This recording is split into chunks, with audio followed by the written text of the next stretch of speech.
Hey, so today I wanted to talk about something that I think we've all heard before. It's this term called fighting fire with fire.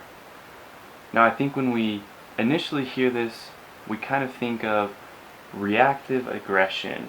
In other words, fire attacks me, I attack it with fire. Trying to outburn the fire is kind of how we think of it. If someone were to insult me, I'd insult them back. But when you break down the fundamentals of what fighting fire with fire actually is in practice, what you find is that it's not about outburning the fire, it's about taking away the fuel that fire will consume. Let me try to explain a little bit. So let's say we have this raging fire coming down this mountain, okay? There's all these trees and grass in the way.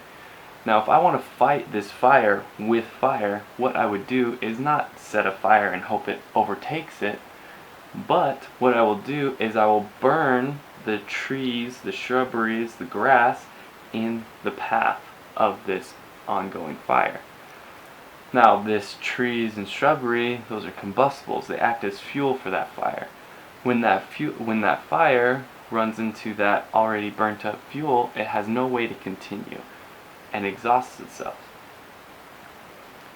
This is what fighting fire with fire actually means. It means burning away the fuel that fire is intended or about to consume. Now how this looks in practice is I have a very simple example, very basic. When I was born, my parents thought I had 6 toes because my feet were so weird and funky. Now, I do not have 6 toes, but my feet are very funky. And this was a huge insecurity for me. It caused a lot of shame for me. And growing up, I really struggled going outside without shoes or socks on. All in good fun. My family would sometimes poke fun and tease my feet, but it would actually really strengthen that insecurity of mine. Now it finally came to a point where I realized I just really wanted to walk outside barefoot. And so what I had to do was I had to burn that shame and that insecurity away. I had to burn it away so that when someone said something about my feet, they didn't have any fuel for that fire to burn and continue to burn. What that allowed me to do is to walk shame-free with my feet off, with my shoes off. It was fantastic. Now I realize in practice this is not as easy as what my example was. Sometimes it's a lot of pain and a lot of hurt that you're going through, and it's severe bullying and giants that you're facing in your life.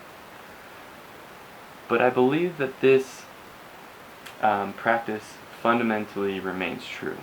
If you take away their fuel, the fire exhausts itself.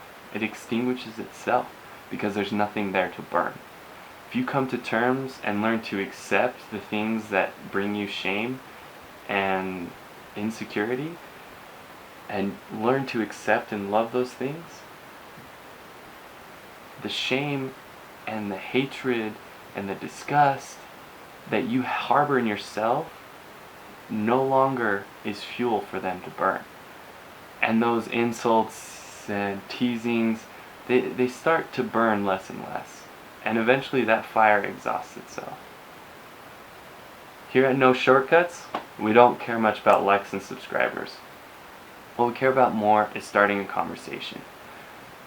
What you heard today is maybe something new that you haven't heard before. I would encourage you to take what you learned today, the thoughts that came up for you, maybe an example in your own life, and share it with someone. Spark up a conversation with someone that you're close to, or maybe someone that you've never met before, and see what their thoughts are on what fighting fire with fire means to them. And maybe share what your insights are with them. I challenge you to do this to help you grow and to live a more powerful life. That's what we're about here at No Shortcuts. Helping you live your most powerful life. Thank you.